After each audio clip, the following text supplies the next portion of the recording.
The city of Los Angeles has long been a cultural trendsetter in a variety of areas, including novelty buildings known as programmatic architecture, the structures and signs designed to grab the attention of motorists as they drove by. Today, the massive 1953 Randy's Donuts rooftop donut in Inglewood still can be easily seen from nearby freeways and streets. There was the Bulldog Cafe keeping watch on Washington Boulevard in Culver City for 3 decades.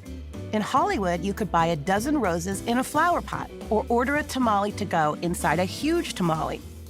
For an ice cream cone, stop at the Hoot Owl Cafe. And of course, many remember the most famous LA hot dog stand of them all, Tail o' the Pup. But thanks to the efforts of developer Bobby Green of the 1933 group, some of these beloved roadside attractions are making a comeback. So I remember being a kid, and I would drive by, or my parents would drive me by, this building. And it's just a weird-looking building. At that time, it was painted white. It had awnings. Like, you couldn't tell it was really a barrel. It just looked like an odd-shaped building.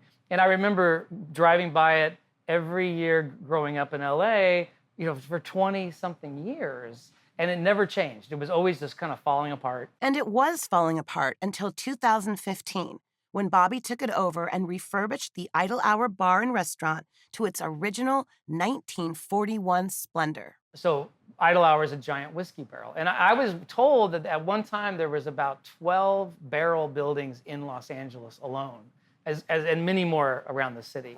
And then, of course, the Bulldog Cafe. So this Bulldog is actually an example of programmatic architecture, which is very, very popular in the 1930s and 40s. They were roadside eateries. This Bulldog was actually taken from the Peterson Museum and now preserved here at the Idle Hour. So at this one location on Vineland Avenue in North Hollywood, you can see 2 of the last remaining examples of this type of novelty architecture that was so popular in LA for decades. Another example of novelty architecture that is gone today, but not forgotten by many who grew up in SoCal, is the Brown Derby restaurant. It certainly fell in line with the kind of architecture that you could find throughout Southern California that were buildings in the shape of things. So the Derby became one of the very distinctive ones. Jim Hyman is an LA historian and author. He's executive editor of Taschen America. Well, the Derby was a restaurant that was opposite the Coconut Grove and the Ambassador Hotel. Was built there in 1926. Originally, it was on Wilshire Boulevard. It was moved in 1937 when developers wanted that particular property for a hotel. And then it stayed at that corner until its demise in the mid-'80s. Today, unfortunately, all that remains of the Brown Derby is the dome of the old hat that is part of a strip mall in Koreatown. Since 1978, the Los Angeles Conservancy has been on the forefront of preserving programmatic buildings and many other types of historic structures. Adrian Scott Fine is the Los Angeles Conservancy Director of Advocacy.